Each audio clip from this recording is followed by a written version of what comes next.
여러분 안녕하십니까? 한건산입니다. 50번째 특강 시간입니다. 이 시간에는 육의 몸의 부활에 대한 세대주의자들의 주장이 반쪽 말씀에 근거한 거짓 진리라는 사실을 증언하도록 하겠습니다.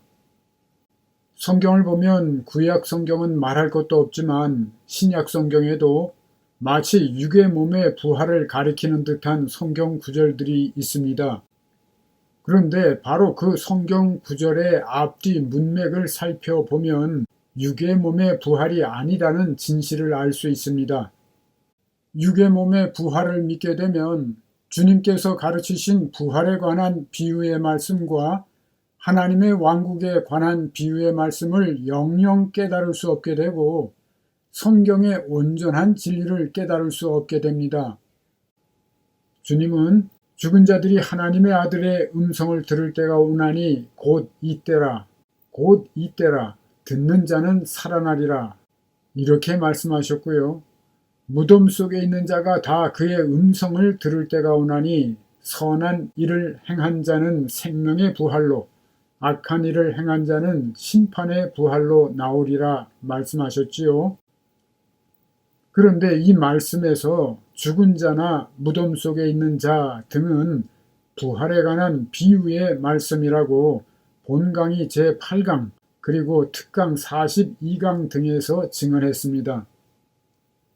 주님께서 이와 같이 가르치심으로써 메시아가 강림할 때 부활이 일어난다고 믿고 있는 제자들과 유대인들에게 당신이 바로 메시아이심을 증언하신 것입니다. 그러나 결국 유대인들은 그들의 메시아를 거절하고 십자가에 못 박아 죽입니다. 심각한 것은 이러한 부활에 대한 진리를 올바로 깨닫지 못한다면 지금도 이와 비슷한 일이 반복될 수 있다는 것입니다. 예수의 이름으로 오시는 보혜사 성령을 영접하지 않음으로써 각 세대에 새롭게 드러나는 진리의 가르침을 거절하고 여전히 어둠 가운데 마귀의 사망 권세 아래 종노릇하게 될 수 있다는 것이지요. 문 밖에 서서 두드리시는 주님의 음성을 듣지 못하게 되고 결국 부활할 수 없게 되거나 성령을 회방할 수도 있게 된다는 뜻입니다. 더 쉽게 말씀드리자면 부활을 올바로 깨닫지 못한다면 헛된 신앙생활을 하게 될 가능성이 너무도 크다는 것입니다. 이제부터 마치 육의 몸이 부활하는 것처럼 기록된 성경 구절들과 그 앞뒤 문맥을 살펴보면서 어떻게 부활하는 것이 진리인지를 증언하도록 하겠습니다.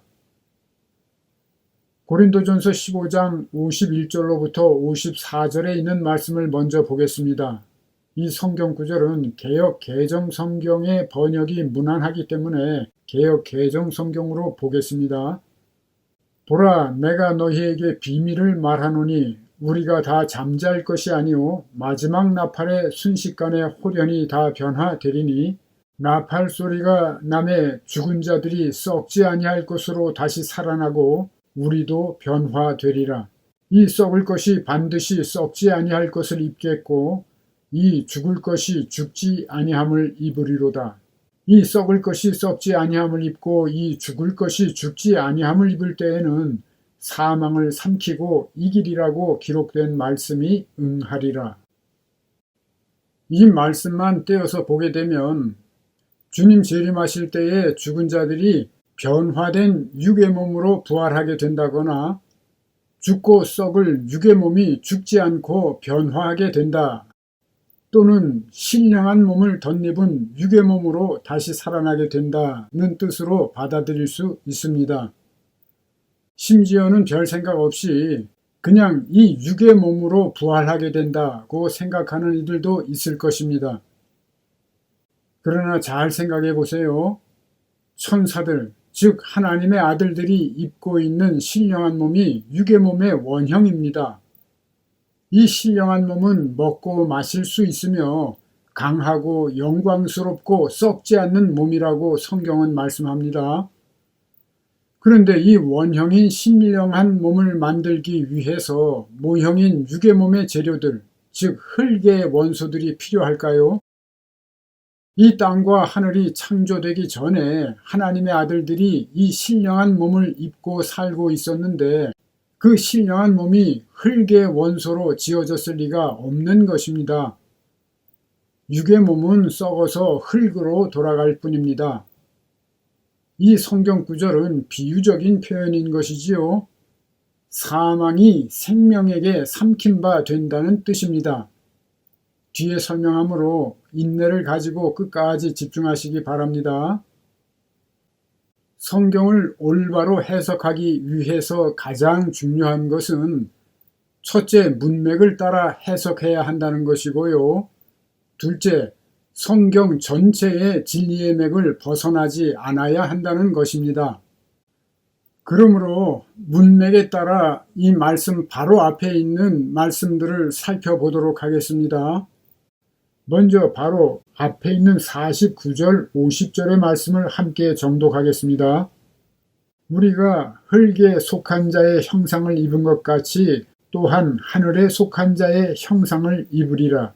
형제들아, 내가 이것을 말하노니 혈과 육은 하나님의 나라를 이어받을 수 없고 또한 썩는 것은 썩지 아니하는 것을 유업으로 받지 못하느니라. 49절에 보면 우리가 흙에 속한 자의 형상을 입은 것 같이 또한 하늘에 속한 자의 형상을 입을 것이라고 말씀합니다.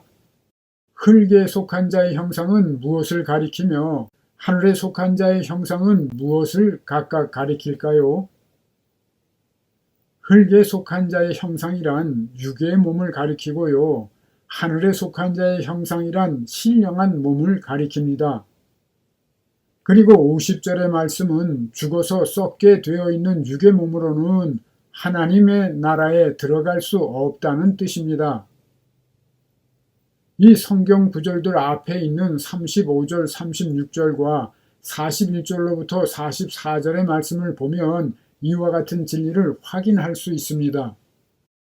우리가 땅에 속한 자의 형상, 즉 육의 몸을 입고 살지만 마지막 날 육의 몸이 무너질 때에는 하늘에 속한 자의 형상, 즉 신령한 몸을 입고 하늘나라로 들림받게 된다는 뜻입니다.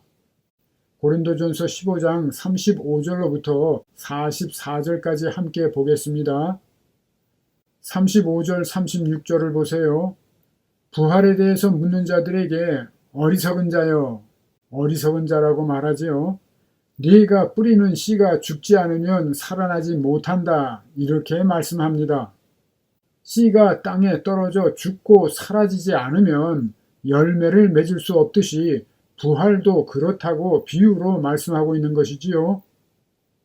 육의 몸이 죽어야만 부활할 수 있다는 뜻입니다. 그 뒤에 있는 41절로부터 44절까지는 부활한 몸의 영광이 천차만별 다르다고 말씀하면서 그 부활은 어떠한 부활인지 구체적으로 말씀합니다. 42절에 썩을 것으로 심고 썩지 아니할 것으로 다시 살아난다고 말씀하지요. 썩을 것은 44절에 보면 육의 몸이고 썩지 아니할 것은 신령한 몸이라는 진리를 알 수 있습니다.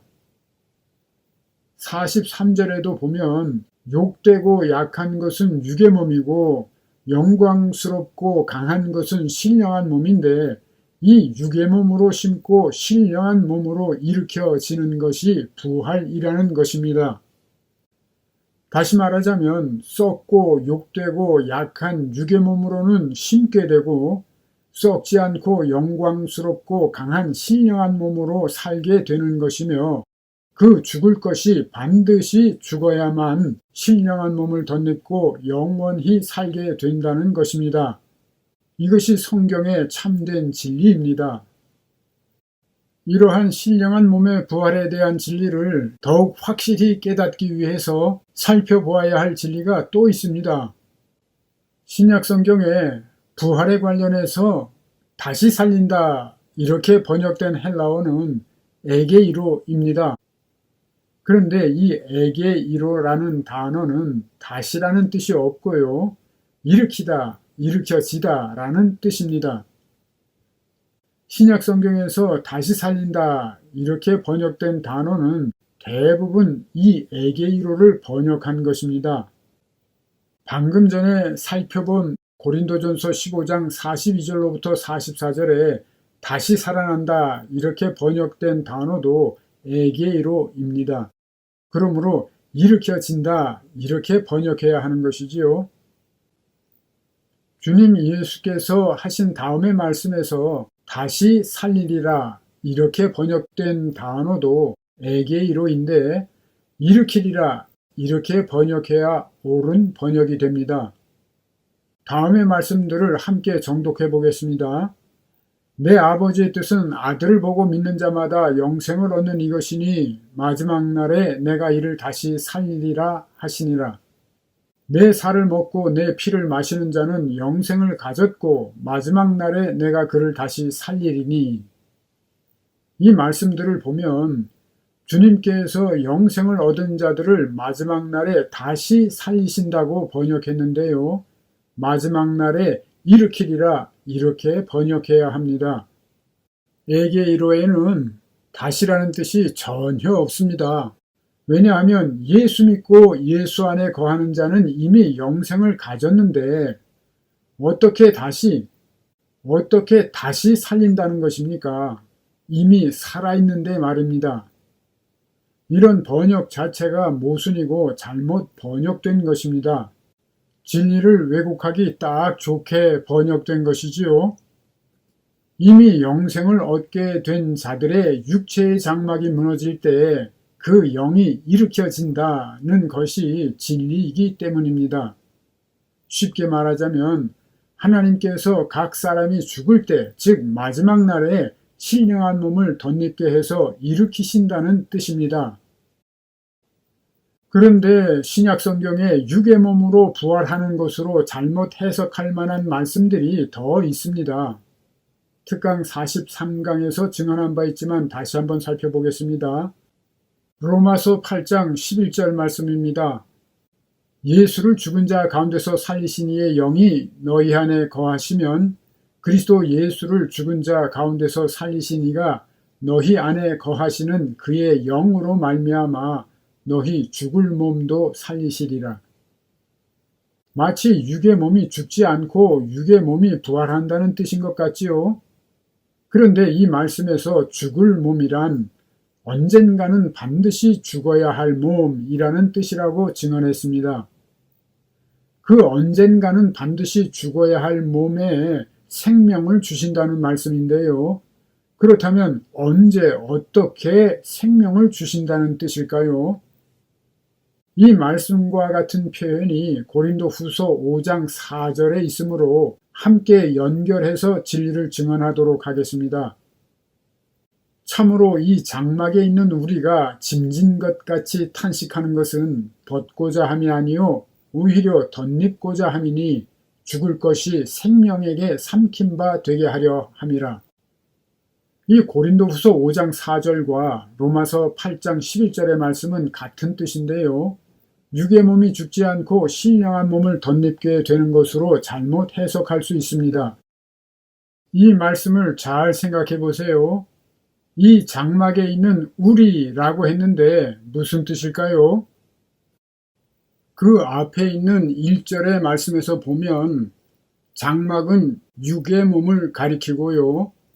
우리는 그 육의 몸 안에 있는 우리 자아, 즉 영인 속사람을 가리킵니다. 곧 이어서 증명되니까 일단 그대로 받아들이세요. 이 속사람이 원하는 것은 육의 몸을 벗고자 함이 아니라는 것이지요. 육의 몸은 마지막 날에 당연히 무너지게 되어 있기 때문에 벗으려고 할 필요가 없다는 뜻입니다. 그러므로 속사람이 바라는 것은 신령한 몸을 덧입게 되는 것이라는 뜻입니다. 후반절에 죽을 것, 즉 반드시 죽게 되어 있는 것이 생명에게 삼킨 바 된다는 말씀이 바로 이러한 뜻입니다. 사망이 생명에게 패배하게 되는 것이지요. 고린도전서 15장 54절에 사망을 삼키고 이기리라는 말씀과 같은 뜻입니다. 도표를 잘 보시면 이해에 도움이 됩니다. 말씀을 세 줄로 나란히 놓았는데 모두 같은 뜻입니다. 죽을 것, 즉 사망은 육의 몸을 가리키고요. 생명은 신령한 몸을 가리킵니다. 인간이 이 죽을 것, 즉 사망을 입고 살기 때문에 살아있는 인간을 가리켜 죽은 자라고 하는 것입니다.